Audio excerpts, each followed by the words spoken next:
Hi అండి, అందరికీ నమస్తే. నేను మీ తెలుగు అమ్మాయి లక్ష్మి. అందరూ ఎలా ఉన్నారు ఫ్రెండ్స్? బాగున్నారా? నేనైతే చాలా బాగున్నాను.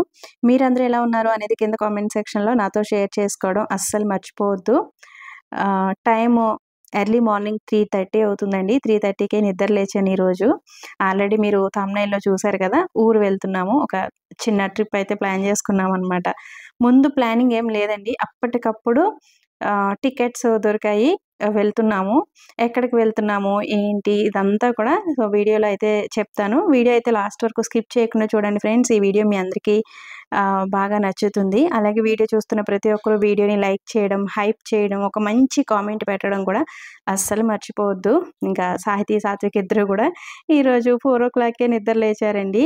ఎందుకంటే మేము వెళ్ళే ట్రైన్ 6:00 అనమాట. అందుకని నేను 3:30కి నిద్ర లేచి ఇంకా ఇవన్నీ ప్రిపేర్ చేయడం స్టార్ట్ చేశాను. వాళ్ళు కూడా ఎర్లీగానే నిద్ర లేచారు.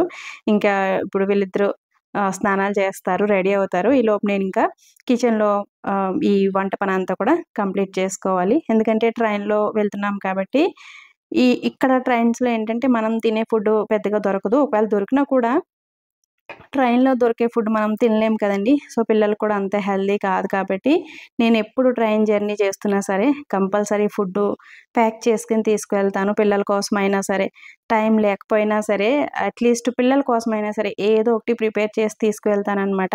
ఇంకా ఫ్రిడ్జ్‌లో ఇడ్లీ బ్యాటర్ ఉంది. అలాగే ముందు రోజు నైట్ నేను పుల్లట్లు తయారు చేశాను కదండీ, ఆ దోస బ్యాటర్ కూడా ఉందనమాట. ఆ దోస బ్యాటర్ అయితే అంటే దోసలు వేయట్లేదు గానీ ఇడ్లీ పిండితోనే ఒక వాయి ఇడ్లీ వేసేసాను. అలాగే ఇడ్లీ పిండి రొట్టెలు కూడా వేస్తున్నాననమాట. ఒక 4, 5 రొట్టెలు. ఆఫ్టర్‌నూన్ టైంలో ఏమన్నా తినడానికి ఉంటుందిలే అని. సో, రొట్టెలు, ఇడ్లీ 2 వేసి చట్నీ కూడా ప్రిపేర్ చేశాను. పల్లీలు వేసి పల్చగా చట్నీ అయితే చేశాననమాట. ఇంకా చట్నీకి ఇక్కడ తాలింపు వేస్తున్నాను. సాహితీ, సాత్విక్ ఇద్దరు స్నానం చేసి రెడీ అయిపోయారు. ఇంకిక్కడ వింటర్ స్టార్ట్ అయిపోయిందండి. అంటే చలి స్టార్ట్ అయిందనమాట. అసలు మార్నింగ్ టైంలో లేవడమే చాలా కష్టంగా ఉంటుంది. అందులోనూ ఇంత ఎర్లీగా లేవాలి అంటే అది ఇంకా కష్టం అనమాట. ఈరోజైతే చలి కొంచెం ఎక్కువగానే ఉంది. మా నిన్నటి కంటే ఇక్కడ వింటర్ స్టార్ట్ అయిపోయిందండి. అంటే చలి స్టార్ట్ అయిందనమాట. ఈ చలిలో మార్నింగ్ టైం లేవడమే కష్టం. దట్టు ఇంత ఎర్లీగా లేవడం అనేది ఒక పెద్ద టాస్క్ లాగా ఉంటుంది. ఇప్పుడిప్పుడే చలి స్టార్ట్ అవుతుంది కాబట్టి ఓకే గానీ, ఇంకా ముందు ముందు బయటకి ఎక్కడికి వెళ్ళడానికి ట్రిప్‌లవి ప్లాన్ చేసుకోవడానికి ఉండదండి. పిల్లలతో అస్సలు వెళ్ళలేమనమాట. మనకేదైనా ఇంపార్టెంట్ పనులున్నప్పుడు మనం బయటకి వెళ్తున్నప్పుడే కొన్ని కొన్ని హ్యాండ్ ఇస్తూ ఉంటాయి కదండీ. ఈరోజు మార్నింగ్ నుంచి ఈ టీవీ రూమ్‌లో ఎందుకో ట్యూబ్ లైట్ వెలగట్లేదండి, పోయింది. ఇంకా చిన్న బెడ్ లైట్ ఉందనమాట. ఇంకా అలాగే ఇక్కడ ఈ రూమ్‌లోనే రెడీ అయ్యి ఇంకా ఈ జర్నీ ముందు ప్లానింగ్ లేదు కాబట్టి ఇంక అన్నీ కూడా అప్పటికప్పుడు సర్దుకుంటున్నానండి. హ్యాండ్ బ్యాగ్‌లో పెట్టుకోవాల్సిన థింగ్స్ అన్నీ కూడా ఇంకా అప్పటికప్పుడు పెట్టుకుంటున్నాననమాట. పిల్లలకి మెయిన్‌గా పిల్లలతో జర్నీ అంటే పిల్లలకి సంబంధించినవే నా హ్యాండ్ బ్యాగ్‌లో ఎక్కువగా ఉంటాయండి. ఈ సిరప్స్, అలాగే ఇప్పుడు వింటర్ కాబట్టి ఇంకా సాక్స్‌లు, మంకీ క్యాప్స్ ఇవన్నీ కూడా ఇంక అప్పటికప్పుడే సర్దుకున్నాను. ఇంకా దేవునికి నమస్కారం చేసుకొని సో, బయలుదేరుతున్నామండి. టైము 5:15 అట్లా అవుతుంది. ఇంకా ఆ టైంలో బయలుదేరుతున్నాం. ట్రైన్ జర్నీ అంటే కొంచెం ఎర్లీగానే ఉండాలి కదండీ. ఇటువంటి జర్నీస్ అవి ఉన్నప్పుడు మేము ఒక హాఫ్ అన్ అవర్, 1 అవర్ ముందుగానే ఉంటామండి. అలా ప్లాన్ చేసుకుంటామనమాట. అప్పటికప్పుడు కంగారు పడడం, పరుగులు పెట్టడం అట్లా ఏముండదు. మెయిన్ ఏంటంటే ఇంకా ఎర్లీ మార్నింగ్ జర్నీస్ అంటే అసలు నైట్ అంతా నిద్ర పట్టదనమాట. ఎప్పుడెప్పుడు తెల్లవారుతుందా, ఇంకెప్పుడెప్పుడు బయలుదేరదామా అన్నట్టే ఉంటుంది కదండీ. ఇంకా మార్నింగ్ లేచి ఇంక అన్నీ ప్రిపేర్ చేసుకొని సో, బయలుదేరాం రైల్వే స్టేషన్‌కి. ఝాన్సీ రైల్వే స్టేషన్‌కనమాట. ఒక 20 మినిట్స్‌లో అంటే మా ఇంటి దగ్గర నుంచి ఒక 20 మినిట్స్‌లో రైల్వే స్టేషన్‌కయితే వెళ్ళిపోతాము. ఇంకిక్కడ ఝాన్సీ రైల్వే స్టేషన్‌కయితే వచ్చేసాము. మేము వెళ్ళే ట్రైన్ 6:10 అండి. కరెక్ట్ టైమే చూపిస్తుంది. ప్లాట్‌ఫార్మ్ నంబర్ కూడా ఇచ్చారు. ట్రైన్ కూడా రెడీగా ఉందనమాట. మేమైతే ట్రైన్ దగ్గరికి వెళ్ళిపోతున్నాము. సో, అంతా ఓకే గాని ఎక్కడికి వెళ్తున్నారో చెప్పండి లక్ష్మి అంటారా? నేను కూడా ఎక్కువ మిమ్మల్ని సస్పెన్స్‌లో ఉంచాలనుకోవట్లేదు. అయోధ్య వెళ్తున్నామండి.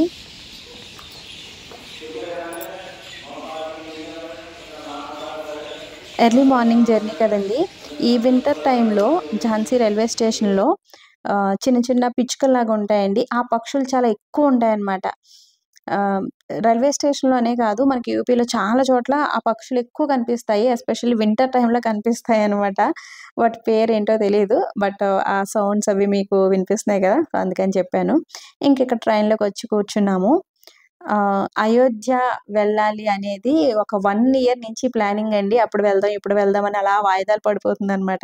ఇంకిప్పుడు వింటర్ స్టార్ట్ అవుతుంది గదా! ఇంకొక 1 మంత్ అయితే అసలెక్కడికి వెళ్ళలేమనమాట. మెయిన్‌గా పిల్లల్ని తీసుకొని ఈ వింటర్‌లో అస్సలు జర్నీస్ చేయలేమండి. అందుకని ఈ వింటర్ స్టార్టింగ్‌లోనే అయోధ్య వెళ్లి రావాలి అని గట్టిగా అనుకున్నాము. అయితే డైరెక్ట్ అయోధ్య ఇక్కడి నుంచి ఝాన్సీ నుంచి డైరెక్ట్ అయోధ్య ట్రైన్స్ ఉన్నాయండి. అయితే అవి టికెట్స్ దొరకలేదు. అన్నీ బుక్ అయిపోయాయి. ఇంక ఈ ట్రైనొచ్చి లక్నో వరకండి. ఇది ఝాన్సీ నుంచి లక్నో వరకనమాట. ఇంకా లక్నో నుంచి కార్‌లో అయోధ్య అయితే వెళ్తాము. ఈ ట్రైను చైర్ కార్ అనమాట. అంటే ఈ విధంగా చైర్స్ ఉంటాయండి కూర్చోడానికి. బెడ్‌లవి ఉండవనమాట. అంటే లోకల్ ట్రైన్ లాగా. అంటే ఒక 4, 5 అవర్స్ మాత్రమే జర్నీ ఉంటుంది ఇక్కడి నుంచి లక్నో. సో, అందుకని ఇది ఓన్లీ చైర్స్ మాత్రమే ఉంటాయి. ఇంకా ట్రైన్ ఎక్కిన తర్వాత ఒక 1, 1 ½ అవర్ తర్వాత సాహితీ, సాత్విక్ ఇద్దరికీ బ్రేక్‌ఫాస్ట్ అయితే తినిపిస్తున్నాను. చాలా చలిగా ఉందండి. ఇది ఏసీ అనమాట ఫుల్లు. ఏసీ కూడా ఎక్కువైపోయింది. బయట కూడా చల్లగా ఉంది. లోపల కూడా చాలా చలిగా ఉందనమాట. స్వెటర్స్ అయితే వేసేసుకున్నాము. సాహితీ, సాత్విక్ ఇద్దరికీ 9 మంత్స్ వచ్చిన తర్వాత పుట్టు వెంట్రుకలు తీయించడానికి పాలకొల్ నుంచి తిరుపతి ఇటువంటి ట్రైన్‌లోనే వెళ్ళామండి. అవన్నీ గుర్తు చేసుకున్నామనమాట. సేము ఆ ట్రైన్ కూడా ఇలాగే ఉంది. చైర్ కార్ అనమాట. అప్పుడు ఫస్ట్ టైము ఇటువంటి ఆహ్, ట్రైన్‌లో జర్నీ చేశాను. మళ్ళీ ఇన్నేళ్ల తర్వాత ఇటువంటి ట్రైన్‌లో మళ్ళీ ఇలా కూర్చుని జర్నీ చేశామనమాట. ఈ జర్నీ అయితే ఎందుకో నాకు చాలా బోరింగ్ అనిపించిందండి. చాలా బోర్ కొట్టేసిందనమాట ఆ 5 అవర్సు. సాహితీ, సాత్విక్ ఇద్దరు అయితే ఫుల్ ఎంజాయ్ చేశారు. మాతో పాటు మా హస్బెండ్ వాళ్ళ ఆఫీస్ కొలీగ్స్ ఇంకొక ఫ్యామిలీ కూడా వచ్చారండి. అయితే వాళ్ళు హిందీ వాళ్ళనమాట. హిందీ ఫ్యామిలీ. తెలుగు కాదు. తెలుగు వాళ్ళైతే గనక ఇంక ఏదోటి కూర్చొని మాట్లాడుకుంటాము. మన హిందీ అంతంత మాత్రం కదండీ! ఇంకా నేను వాళ్ళతో ఏం పెద్దగా మాట్లాడలేదు. ఇంకిక్కడ లక్నో రైల్వే స్టేషన్‌కయితే వచ్చేసాము. మార్నింగ్ 10:15, 10:30 ఆ టైంకి లక్నో అయితే వచ్చేసామనమాట. ఇంకిక్కడి నుంచి మేము కార్‌లో అయోధ్య వెళ్తాము. ఈ లక్నో రైల్వే స్టేషన్ అయితే చాలా బావుందండి. చాలా నీట్‌గా ఉందనమాట. యూపీ క్యాపిటల్ అండి లక్నో. సిటీ మాత్రం చాలా బావుంది. మీకు కార్‌లో వెళ్ళేటప్పుడు చూపిస్తాను. ఈ రైల్వే స్టేషన్ కూడా అండి ఎంత నీట్‌గా ఉందో చక్కగా పడుకోవచ్చనమాట. అంత నీట్‌గా ఎక్కడ డస్ట్ అది లేకుండా చాలా నీట్‌గా ఉంది రైల్వే స్టేషన్ అయితే. నేను ఫస్ట్ టైమ్ వచ్చానండి లక్నో. ఉత్తరప్రదేశ్ రాజధాని అనమాట. లక్నో సిటీ అయితే చాలా అందంగా ఉంది. లక్నో రైల్వే స్టేషన్ ఒక ఇంద్రభవనం లాగా ఉందండి. నేను కార్‌లో వెళ్ళేటప్పుడు చూపిస్తాను మొత్తం రైల్వే స్టేషన్ ఎలా ఉంది, ఏంటి అనేది. అంటే బయట నుంచి చూస్తే అలా మనకి అంత అందంగా కనిపిస్తుందనమాట. ఇంకిక్కడ రిక్షాలు కూడా ఉన్నాయండి. చాలామంది రిక్షాల్లోనే జర్నీ చేస్తున్నారు. ఈ ఫారినర్స్ అవి ఉంటారు కదండీ విజిటర్స్. వాళ్ళు ఎక్కువగా ఈ రిక్షాల్లో జర్నీ చేస్తున్నారనమాట. వీడియోస్ అవి తీసుకుంటూ. వాళ్ళకది ఒక మంచి ఎక్స్‌పీరియన్స్ కదా! ఇంకా 2, 3 చోట్ల అట్లా చూసాను ఫారినర్స్‌ని రిక్షాల్లో. ఇంకిది లక్నో రైల్వే స్టేషన్ అండి. చూసారు కదా! నిజంగా ఒక ఇంద్రభవనంలాగా ఉందనమాట బయట నుంచి చూస్తే లక్నో రైల్వే స్టేషన్ మాత్రం. ఇంకిక్కడ మేము వెళ్ళే కార్ రెడీగా ఉంది. ముందుగానే మేము ఈ కార్ ఇవన్నీ కూడా మాట్లాడుకున్నాము. లక్నో రైల్వే స్టేషన్ నుంచి ఇప్పుడు మమ్మల్ని ఆయన అయోధ్య తీసుకెళ్ళి అక్కడ కొన్ని ప్లేసెస్ అవన్నీ కూడా చూపించి మళ్ళీ నెక్స్ట్ డే లక్నో రైల్వే స్టేషన్‌లో ఆయనే దింపుతారనమాట. అలా మేము ప్లాన్ చేసుకున్నాము. ముందే మాట్లాడుకున్నాము. ఇంకిక్కడ లగేజ్ మొత్తం కార్‌లో సర్దుకొని లక్నో నుంచి అయోధ్య అయితే బయలుదేరాము. ఝాన్సీ నుంచి డైరెక్ట్ అయోధ్య ట్రైన్స్ ఉంటాయండి. డైరెక్ట్ ట్రైన్ ఉంటే ఇంకా తొందరగా మనం అయోధ్య వెళ్ళిపోయేవాళ్ళం. సో, బట్ డైరెక్ట్ టికెట్స్ దొరకలేదు కాబట్టి ఇట్లా ప్లాన్ చేసుకోవాల్సొచ్చింది. ఇది మొత్తం లక్నో రైల్వే స్టేషన్ అండి. సో, ఇదంతా కూడా చూస్తున్నారు గదా! సో, నాకైతే బా నచ్చింది.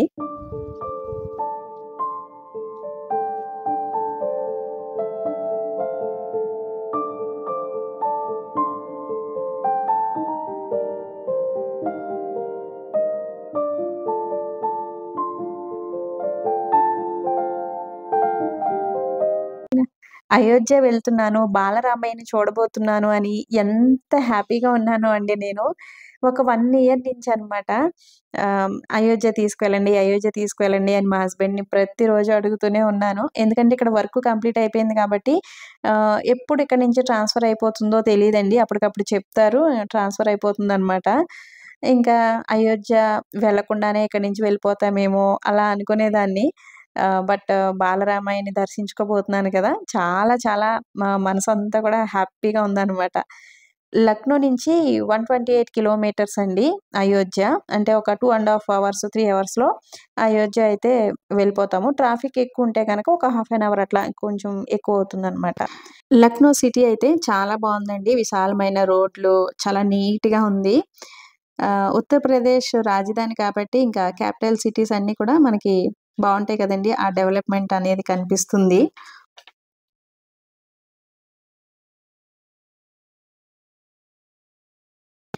ఇంకిక్కడ వెళ్ళే దారిలో ఒక చోట లంచ్‌కైతే ఆగాము. మార్నింగ్ ఎప్పుడో పిల్లలు బ్రేక్‌ఫాస్ట్ చేశారు కదండీ!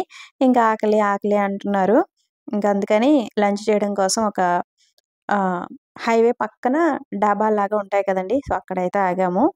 నాకిక్కడ ఏదైనా తినాలి అంటే గనక బయట ఫుడ్ అవి ఎంత భయమోనండి. నచ్చవనమాట. నాకిక్కడ ఫుడ్ అంతా కూడా అస్సలు నచ్చదు. బట్ ఇలా బయటకొచ్చినప్పుడు తినాలి తప్పదు పిల్లల కోసమైనా సరే. ఇంకా ఇది వెజ్ థాలీ అండి. కొంచెం రైస్, ఒక 2 రోటీలు, దాల్ తడక, పన్నీర్ బటర్ మసాలా, పెరుగు, మిక్స్‌డ్ వెజ్ ఫ్రై, ఒక స్వీటు అలా ఇచ్చారనమాట. నాకు ఇక్కడ ఈ వెజ్ థాలీ బా నచ్చిందండి. కర్రీస్ టేస్ట్ చాలా బావుందనమాట. రోటీసు, కర్రీసు చాలా బావున్నాయి. సాహితీ, సాత్విక్ ఇద్దరు రోటీస్ మాత్రమే తిన్నారు. రైస్ తినలేదు. వాళ్ళకి బయటకెక్కడికొచ్చినా సరే పన్నీర్ బటర్ మసాలా, రోటీసు ఇవి 2 ఎక్కువగా అడుగుతూ ఉంటారండి. ఆ రెండింటి కాంబినేషన్ వాళ్ళకిష్టమనమాట. ఇంక వాళ్ళైతే ఒక 2 రోటీసు, పన్నీర్ బటర్ మసాలా అవి మాత్రమే తిన్నారు. ఇంక మేము తీసుకున్న వెజ్ థాలీలో నేను రైస్ మొత్తం వదిలేసాను. చాలా ఎక్కువైపోయిందనమాట. రోటీస్ తినేటప్పటికే హెవీ అయిపోయినట్టు అనిపించింది. సో, రైస్ వదిలేసాననమాట. ఇంకా ఇందులోనే బేకరీ కూడా ఉందండి.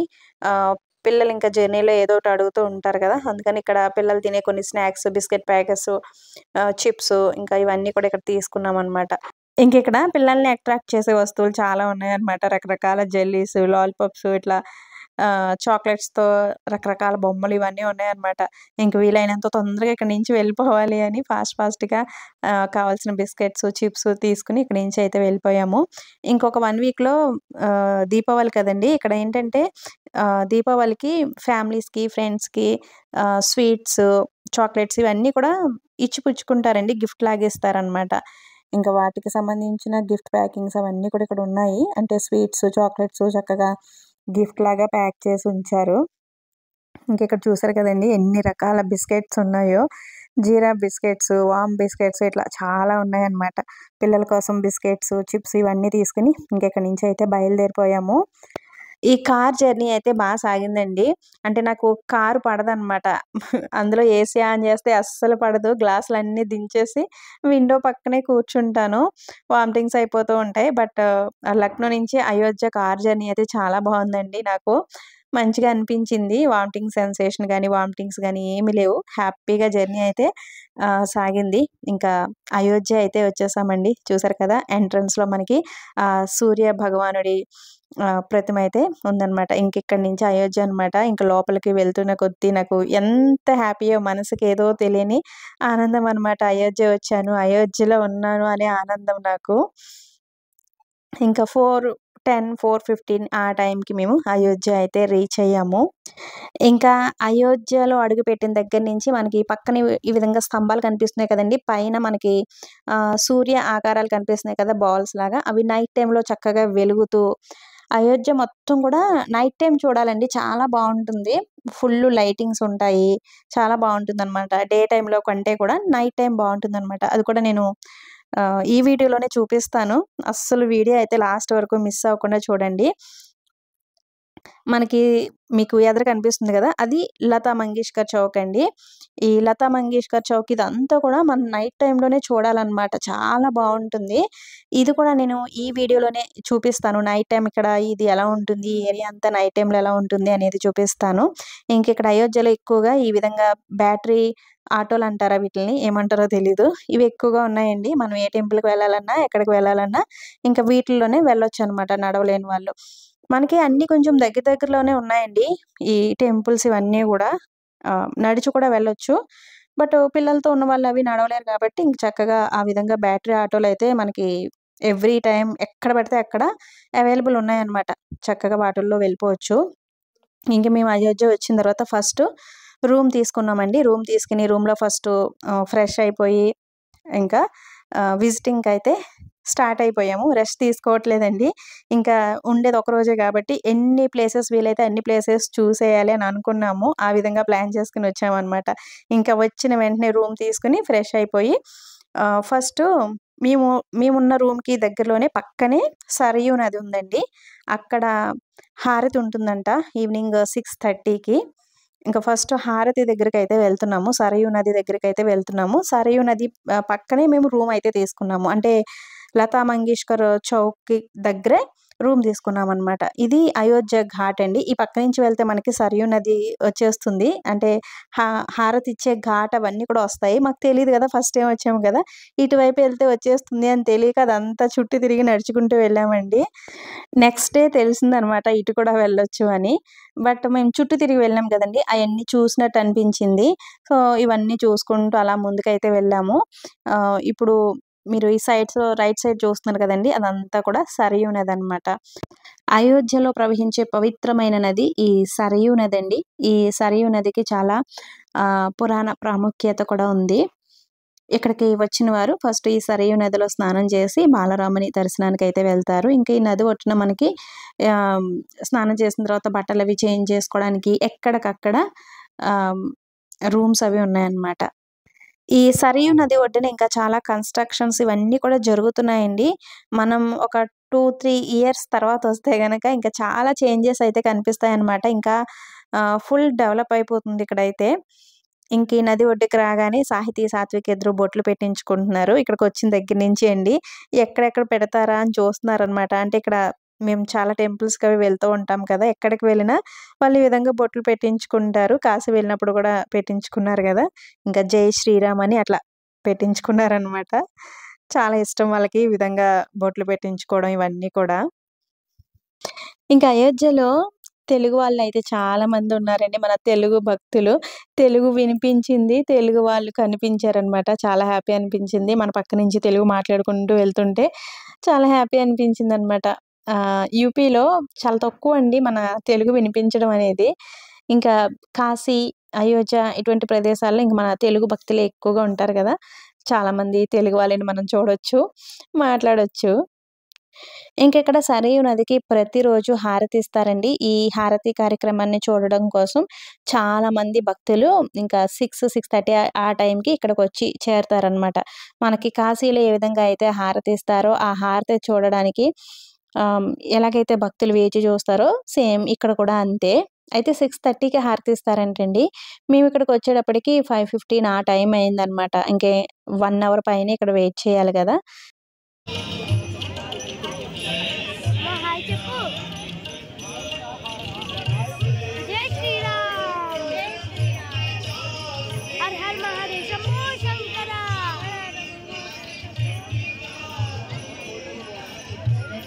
శ్రీరామ్ జీ. నేనెంత హ్యాపీగా ఉన్నానో సాహితీ, సాత్విక్ ఇద్దరు గూడా అంతే హ్యాపీగా ఉన్నారనమాట బాలరాముడిని చూడడం కోసం. ఇంక సరయూ నది దగ్గర 6:30కి హారతిస్తారంటండి. ఇప్పుడు టైము 5:15 అంటే మేము సరయూ నది దగ్గరికొచ్చేటప్పటికి 5:15, 5:20 ఆ టైం అయిందనమాట. 1 అవర్ పైనే వెయిట్ చేయాలి గదా! ఇంకా 1 అవర్ టైం వేస్ట్ చేయడం ఎందుకు, ఈలోపు హనుమాన్ టెంపుల్ ఇదంతా కూడా చూసొద్దాము అని ఇంకా ఈ బ్యాటరీ ఆటోలు ఉన్నాయి కదండీ! సో, ఆ ఆటో పైన హనుమాన్ టెంపుల్‌కైతే వెళ్తున్నాము. ఇక్కడ చూసారు కదండీ! లతా మంగేష్కర్ చౌక్ అన్నమాట. ఎంత బావుందో నైట్ టైమ్. డే టైమ్‌లో చూడ్డానికి అంత ఏమి ఉండదు గానీ ఇక్కడ నైట్ టైమ్ అయితే చాలా బావుంటుందండి. చూసారు కదా! వీణ, ఆ లైటింగ్ అంతా కూడా చూడడానికి ఎంత బావుందో. నేను రిటర్న్ వచ్చేటప్పుడు ఇంకా క్లియర్‌గా చూపిస్తాను.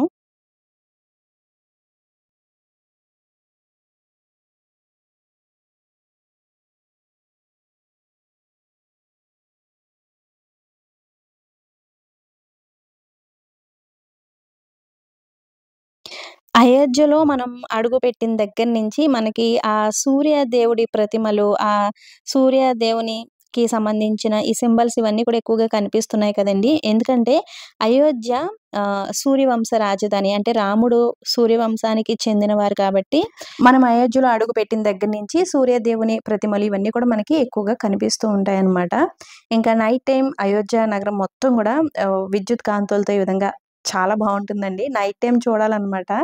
అంటే మనం అయోధ్య అందాలు చూడాలి అనుకుంటే గనక నైట్ టైమ్ చూస్తేనే బావుంటుంది. ఇక్కడ ఇక్కడ ఉండే హోటల్స్, రెస్టారెంట్స్ ఇవన్నీ కూడా కొంచెం లగ్జరీగా చూడ్డానికి చాలా బావుంటాయండి. అంటే ఇప్పుడిప్పుడే ఇవన్నీ కన్‌స్ట్రక్షన్ చేసున్నారు గాబట్టి చాలా బావుంటాయి. ఇప్పుడు ఇంకా చాలా కన్‌స్ట్రక్షన్స్ ఇవన్నీ కూడా జరుగుతున్నాయండి. చెప్పాను గదా! ఒక 2, 3 ఇయర్స్ తర్వాత వస్తే గనక అయోధ్య ఇప్పుడున్నట్టు ఉండదనమాట. ఫుల్‌గా చేంజ్ అయిపోతుంది. ఇక్కడ మేము హనుమాన్ గర్హి టెంపుల్‌కైతే వచ్చాము. మనం అయోధ్య వచ్చిన వెంటనే ఫస్టు ఈ హనుమాన్ టెంపుల్‌ని దర్శించుకున్న తర్వాత మనం బాలరాముని దర్శించుకోవాలనమాట. నేను 1, 2 వీడియోస్‌లో చెప్పానండి. నార్త్‌లో మనం ఏ దేవస్థానానికి వెళ్ళినా సరే, మన సైడ్ ఏంటంటే మనం ఏదైనా దేవస్థానానికి వెళ్తున్నాము అంటే కంపల్సరీ కొబ్బరికాయ, అరటిపళ్ళు ఇవన్నీ తీసుకువెళ్తూ ఉంటాం కదండీ! అయితే ఇక్కడ కొబ్బరికాయలు గానీ, అరటిపళ్ళు గానీ ఇవేవి కూడా టెంపుల్ లోపలికి తీసుకువెళ్లరు. మనం ఏ దేవస్థానానికి వెళ్ళినా సరే, దేవస్థానం చుట్టుపక్కలంతా కూడా చాలా స్వీట్ షాప్స్ ఉంటాయండి. స్వీట్లు మాత్రమే దేవాలయంలోకి నైవేద్యంగా తీసుకువెళ్తారు. ఇక్కడ నార్త్‌లో మనకి చాలా రకాల స్వీట్స్ అంటే స్వచ్ఛమైన నెయ్యితో, వెన్నతో, పాలతో చేసిన స్వీట్స్ ఉంటాయన్నమాట. ఆ స్వీట్సే మనం లోపలికి దేవునికి నైవేద్యంగా అంటే ప్రసాదంగా తీసుకువెళ్తాము. అవి దేవునికి చూపించిన తర్వాత మళ్ళీ తిరిగి మనకే ఇచ్చేస్తారండి ఆ స్వీట్ బాక్సు. ఇది హనుమాన్ గర్హి దేవాలయం అన్నమాట. అతి పురాతనమైన ఆలయం అండి. ఈ ఆలయం 10వ శతాబ్దంలో రాజు విక్రమాదిత్య సోదరుడు జగత్ సింగ్ ఈ ఆలయాన్ని నిర్మించారు అని పురాణ కథనాలైతే ఉన్నాయి. చాలా పురాతనమైన ఆలయం అండి. ఇప్పుడు కొంచెం పర్వాలేదు రష్ తక్కువే ఉంది కానీ కొన్ని ప్రత్యేకమైన రోజుల్లో మాత్రం చాలా రష్‌గా ఉంటుందండి ఈ ఆలయం. ముఖ్యంగా సండే టైంలో. సండే అంటే ఇంకా హాలిడే కాబట్టి చాలామంది రామ మందిరాన్ని దర్శించుకోవడానికొస్తారు. ఈ అయోధ్య వచ్చిన వాళ్ళు ఫస్టు ఈ హనుమాన్ గర్హిని దర్శించుకుంటారు కాబట్టి ఇక్కడ చాలా క్రౌడ్ ఉంటుందండి. మేము వెళ్ళిన రోజున అందులోను ఈవినింగ్ టైమ్ వెళ్ళాం కాబట్టి మాకు చాలా తొందరగానే దర్శనం అయితే అయిపోయింది. చాలా బాగా జరిగిందండి దర్శనం. ఇక్కడ చాలామంది కూర్చొని హనుమాన్ చాలీసా అవన్నీ కూడా చదువుతున్నారు. ఇక్కడ మీరు చూస్తున్నారు కదండీ! ప్రధాన ఆలయంలో ఉండే హనుమాన్ విగ్రహం అన్నమాట. సో, అందరూ కూడా నమస్కారం చేసుకోండి. చాలా హ్యాపీ అనిపించింది. చాలా తొందరగా కూడా దర్శనం అయిపోయిందండి. నార్మల్‌గా మనకి బాలరాముని దర్శించుకోవడానికి వెళ్తాం కదా! అక్కడే మనకి చాలా తొందరగా దర్శనం అనేది అయిపోతుందండి. కొంచెం లేట్ అయ్యేది ఎక్కడ అంటే ఇక్కడే అన్నమాట. ఈ ఆలయం దగ్గర కొంచెం క్రౌడ్ ఎక్కువుంటుంది. మనకి రామ మందిరం దగ్గర ఏంటంటే లోపలికి అంటే దర్శనానికి వెళ్ళడానికి 2, 3 ఆహ్, దారులైతే ఉంటాయి. బట్ ఈ ఆలయం లోపలికి వెళ్ళడానికి ఒకటే దారిలో వెళ్తాం గాబట్టి, ఈ ఆలయం దగ్గర క్రౌడ్ ఎక్కువుంటుంది. కొంచెం దర్శనం లేట్ అవ్వచ్చనమాట. ఇప్పుడు నార్మల్ డేస్ కాబట్టి ఇప్పుడు పెద్ద క్రౌడ్ లేదు. చాలా తొందరగానే దర్శనం అయితే అయిపోయింది. ఇంకా ఈ ఆలయం బయట మా స్ట్రీట్ షాపింగ్ అయితే చాలా ఉంటుందండి. సో, చేయాలి అనుకుంటే గనక మనం ఏమైనా తీసుకోవాలి అనుకుంటే గనక చాలా స్ట్రీట్ షాపింగ్ అయితే గనక ఇక్కడ మనం చేయొచ్చు. అయోధ్య వచ్చిన ప్రతి ఒక్కరు ఫస్ట్ హనుమాన్ ఆలయాన్ని దర్శించుకున్న తర్వాత బాలరాముని దర్శనానికైతే వెళ్తూ ఉంటారండి. కంపల్సరీ మనం అయోధ్య వచ్చిన తర్వాత మీరు ముందు గాని, లేదంటే వెళ్ళే ముందు గాని ఈ ఆలయాన్ని అంటే హనుమాన్ గర్హి ఆలయాన్ని తప్పనిసరిగా దర్శించే వెళ్ళండి. ఎందుకంటే శ్రీరాముడే స్వయంగా చెప్పారంటండి. అంటే ఈ ప్రాంతాన్ని ఈ హనుమాన్ టెంపుల్ ఉన్న ప్రాంతాన్ని హనుమంతుడికి అంకితం చేసిన ప్రాంతం అంట ఆ టెంపుల్ అదంతా కూడా. శ్రీరాముడే స్వయంగా చెప్పారంటండి, నిన్ను దర్శించుకున్న తర్వాతే నా దగ్గరికి ఎవరైనా రావాలి అని. అందుకని ఒక నమ్మకం అనమాట. హనుమాన్‌ని దర్శించుకున్న తర్వాత మాత్రమే అందరూ కూడా బాలరాముని దర్శనానికైతే వెళ్తారు. మనం అయోధ్య వచ్చిన తర్వాత ఈ హనుమాన్ ఆలయాన్ని దర్శించుకోకుండా మనం ఇక్కడి నుంచి వెళ్తే గనక అయోధ్య యాత్ర అసంపూర్ణమని భక్తులు భావిస్తారండి. సో, అందుకని కంపల్సరీ హనుమాన్ ఆలయాన్ని దర్శించుకున్న తర్వాత మీరు రామ మందిరానికి వెళ్ళండి. లేదంటే రామ మందిరాన్ని దర్శించుకున్న తర్వాత అయినా సరే కంపల్సరీ హనుమాన్ గారి ఆలయాన్ని దర్శించుకున్న తర్వాత మాత్రమే ఇక్కడి నుంచి వెళ్ళాలన్నమాట. ఇంకా ఇక్కడ మేము హనుమాన్ ఆలయాన్ని దర్శించుకున్న తర్వాత ఆ టెంపుల్ దగ్గర నుంచి నడుచుకుంటూ బాలరాముని ఆలయం దగ్గరకైతే వచ్చేసామండి. ఇంకా ఆటో మీద రాలేదనమాట. అవన్నీ చూసుకుంటూ స్ట్రీట్ షాపింగ్ చాలా బావుంటుంది. ఆ స్ట్రీట్ షాపింగ్ అవన్నీ కూడా చూసుకుంటూ, నడుచుకుంటూ మేము ఈ ఆలయం దగ్గరకైతే వచ్చేసాం. ఇక్కడ ఆలయాలన్నీ కూడా దగ్గర దగ్గరలోనే ఉంటాయండి. వాకబుల్ డిస్టెన్స్‌లోనే ఉంటాయన్నమాట. నడవగలము అనుకుంటే గనక చక్కగా నడిచి వెళ్ళిపోవచ్చు. సో, నడవలేరు పిల్లలు ఉన్నారు అనుకుంటే గనక మీరు ఆటోలు కూడా మాట్లాడుకోవచ్చు. ఇంక మేము హనుమాన్ ఆలయం దగ్గర నుంచి నడుచుకుంటూ బాలరాముని ఆలయం దగ్గరకైతే వచ్చేసామండి. అసలు నాకు ఎంత ఆనందంగా ఉందో మనసులో. ఇంకొద్ది సేపట్లో బాలరాముడిని చూడబోతున్నాను, ఆయన్ని దర్శించుకోబోతున్నాను అని ఆనందం అనమాట నాకు. అసలు మాటల్లో చెప్పలేనంత ఆనందం నాకు ఆ దేవస్థానం దగ్గరికి వెళ్ళగానే. కళ్ళల్లో నీళ్ళు కూడా వచ్చేసాయండి. అంత చెప్పలేని ఆనందంలో అయితే ఉన్నాను. ఇంకా మనం ఈ దేవస్థానం దగ్గరికి వెళ్ళిన తర్వాత మన దగ్గర ఉన్న లగేజ్ మొత్తం ఏవి కూడా ఉండకూడదండి. మనం ఒట్టి చేతులతో లోపలికి వెళ్ళాలన్నమాట. అంటే ఓన్లీ పర్సు, మనీ ఇవి మాత్రమే ఉండాలి. ఇంపార్టెంట్ మెడిసిన్స్ ఏమైనా ఉంటే గనక అవి కూడా తీసుకువెళ్ళొచ్చు గానీ, ఇంకా హ్యాండ్ బ్యాగ్స్, బెల్ట్, వాచ్, మన చేతిలో ఏమైనా ప్రసాదాలు ఉంటే గనక అవన్నీ కూడా లాకర్స్‌లో పెట్టేయాలి. ఓన్లీ మనం ఒట్టి చేతులతోనే వెళ్ళాలి. ఇంకా ప్రసాదాలు కూడా లోపలికి ఏం తీసుకువెళ్ళకూడదండి. అంటే కొబ్బరికాయలు గానీ, స్వీట్స్ గానీ, ఆహ్, దండలు, మాలలు ఇటువంటివి ఏవి కూడా మనం లోపలికి తీసుకువెళ్ళకూడదు. బయట లాకర్స్ ఉంటాయి. లాకర్స్‌లో పెట్టేసి వెళ్ళాలన్నమాట. మాకు దర్శనం ఒక 15 మినిట్స్‌లోనే అయిపోయిందండి. చాలా తొందరగా దర్శనం అయిపోయిందనమాట. ఇది ఇంకా దర్శనం చేసుకొని బయటకొచ్చిన తర్వాత ఇంక మనకిక్కడ ప్రసాదం అయితే ఇస్తారండి. 24 అవర్స్ మనం ఏ టైంలో వెళ్ళినా సరే ఇక్కడ మనకి ప్రసాదం అవైలబుల్ ఉంటుంది. కిచిడీ టైప్‌లో ఉంటుందనమాట. ఈ నైట్ టైమ్ అయితే ఇంకా అది కొంచెం వెజ్ బిర్యానీ ఆ టైప్‌లో పెడతారు. అది ఎప్పుడు పెడతారండి మనకి. మనం దర్శనం చేసుకొని బయటికి రాగానే ప్రసాదం పెడతారనమాట. మన సైడ్ అన్న ప్రసాదం పెడతారు గదా! సేమ్ అదే విధంగా ఇక్కడ ఆ ప్రసాదం అయితే పెడుతున్నారు. ఆలయం లోపల కూడా మనం దర్శించుకొని రాగానే ఒక చిన్న ప్రసాదం ప్యాకెట్ అయితే ఇస్తున్నారండి. అవే ఆహ్, పటిక బెల్లం పలుకుల్లాగా ఉంటాయి గదా! ఆ ప్రసాదం ప్యాకెట్స్ అయితే ఇస్తున్నారనమాట. ఇంకా బాలరాముడిని దర్శించుకున్న తర్వాత అక్కడి నుంచి ఆటోలో లతా మంగేష్కర్ చౌక్ దగ్గరికైతే వచ్చేసాము. ఇది మన భారత దివంగత గాయని లతా మంగేష్కర్ గారి జ్ఞాపకార్థం నిర్మించారండి. 40 అడుగులు పొడవున్న భారీ వీణ విగ్రహం అనమాట. ఈ చౌక్‌ని సెప్టెంబర్ 28, 2022న ప్రారంభించారండి. మన పీఎం మోడీ గారు ప్రారంభించారనమాట. ఈ చౌక్‌లో 7 స్తంభాలు, 42 తామర పువ్వులు, అలాగే లతా మంగేష్కర్ జీవితాన్ని సూచించే అనేక చిహ్నాలు కూడా ఉంటాయి. రామమందిర్ ప్రారంభానికి ముందు ఈ చౌక్ ఏర్పాటు చేయబడిందండి. ఈ లతా మంగేష్కర్ చౌక్ స్టార్టింగ్‌లోనే ఉంటుందండి. అంటే రామ మందిరానికి వెళ్ళే దారిలో స్టార్టింగ్‌లోనే ఉంటుందనమాట. ఇది ఒక ఆకర్షణీయమైన సెల్ఫీ పాయింట్. ఇక్కడ చాలా మంది ఆగి సెల్ఫీలు తీసుకుంటూ ఉంటారు. ఫోటోస్ తీయించుకుంటూ ఉంటారు.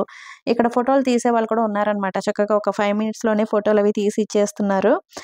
మనకి మార్నింగ్ టైమ్‌లో కంటే కూడా నైట్ టైమ్‌లోనే చాలా బావుంటుందండి. చాలా ఆకర్షణీయంగా ఈ విధంగా లైటింగ్స్ మధ్య ఉంటుందనమాట. చాలా బావుంటుంది ఈ ప్లేస్ అయితే. అయోధ్య వచ్చిన ప్రతి ఒక్కరు కంపల్సరీ ఇక్కడ ఆగి ఫోటోసు, సెల్ఫీసు తీసుకునే వెళ్తారనమాట. ఎందుకంటే స్టార్టింగ్‌లోనే ఉంటుంది కాబట్టి. ఇంకా ఈ లతా మంగేష్కర్ చౌక్ దగ్గర మేము కొన్ని ఫోటోస్, వీడియోస్ తీసుకున్న తర్వాత ఇక్కడి నుంచి నడుచుకుంటూ మేము రూమ్‌కైతే వెళ్ళిపోయామండి. ఈ చౌక్‌కి దగ్గరలోనే మేము రూమ్ అయితే తీసుకున్నామనమాట. ఇంకా అన్నిటికి దగ్గరగా ఉండాలి అని రూమ్ అయితే చాలా దగ్గరలోనే తీసుకున్నాము. ఇంకా దేవస్థానం దగ్గర ప్రసాదం పెట్టారు కదండీ! మేమైతే అవే తిన్నాము. ఇంకా బయటేమి తినాలనిపించలేదు. అయితే సాహితీ, సాత్విక్ ఇద్దరు అది ప్రసాదం సరిగ్గా తినలేదనమాట. కొంచెం స్పైసీగా ఉంది అని వదిలేశారు. ఇంక వాళ్ళైతే పూరీలు తీసుకున్నారండి. ఇక్కడ ఇంకా పూరి, చపాతీ ఇవే ఉంటాయన్నమాట. ఇంక మనకి ఇక్కడ మన ఫుడ్‌ని చాలా మిస్ అయిపోతామండి. రైస్ దొరకదిక్కడ. రోటీలు, చపాతీ, చోలే మసాలా ఇవే ఎక్కువ ఉంటాయన్నమాట. ఇంక అవే తినాలి. సాహితీ, సాత్విక్ ఇద్దరు ఒక 2 పూరీలు తీసుకున్నారనమాట. ఇంకా అది రూమ్‌కొచ్చిన తర్వాత ఫస్ట్ వాళ్ళకి పూరి అయితే తినిపిస్తున్నాను. సో, మేము తీసుకున్న రూమ్ అయితే ఇదండి. ఇది 1200 అనుకుంటా. ఇప్పుడు సీజన్ కాదు కాబట్టి పెద్ద క్రౌడ్ లేదు కాబట్టి రూమ్స్ కూడా తక్కువ రేట్‌లోనే ఉన్నాయండి. అదే మనం కొంచెం క్రౌడ్ ఎక్కువగా ఉన్నప్పుడు స్పెషల్ డేస్‌లో వస్తే గనక ఇక్కడ రూమ్స్ చాలా కాస్ట్ ఉంటాయి. ఇది డబుల్ బెడ్‌రూమ్ ఏసీ రూమ్ అనమాట. 2 బెడ్‌లున్నాయి. హాట్ వాటర్ ఫెసిలిటీ ఉంది. రూమ్ అయితే చాలా బావుంది. సో, నెక్స్ట్ వీడియోలో క్లియర్‌గా చూపిస్తాను. రూమ్ టూర్ కూడా చేసి చూపిస్తాను. ఇంకా నెక్స్ట్ వీడియో అయితే అస్సలు మిస్ అవ్వకండి ఫ్రెండ్స్. ఎందుకంటే అయోధ్య వచ్చిన తర్వాత మనం ఎక్కడ ఏ ఏ ప్లేసెస్ చూడాలి, అయోధ్య రామ మందిర ప్రాముఖ్యత ఏంటి, స్ట్రీట్ షాపింగ్ ఎలా ఉంటుంది, ఇదంతా కూడా నేను నెక్స్ట్ వీడియోలో క్లియర్‌గా అయితే మీతో షేర్ చేసుకుంటాను. నెక్స్ట్ వీడియో అయితే అస్సలు మిస్ అవ్వకండి. ఈ వీడియోని ఇంతటితో ఎండ్ చేసేస్తున్నాను ఫ్రెండ్స్. వీడియో నచ్చితే తప్పకుండా ఒక లైక్ ఇవ్వడం, అలాగే ఒక మంచి కామెంట్ పెట్టడం అస్సలు మర్చిపోవద్దు. ఇంకా ఈ రోజైతే చాలా అలసిపోయామండి. అంటే చాలా నడక నడిచేసామనమాట. తిరిగి తిరిగి ఉన్నాం కదా! పడుకోగానే ఫుల్‌గా నిద్ర పెట్టేసింది. సో, నెక్స్ట్ వీడియోలో మళ్ళీ మిమ్మల్ని కలుస్తాను. Thanks for watching. బాయ్.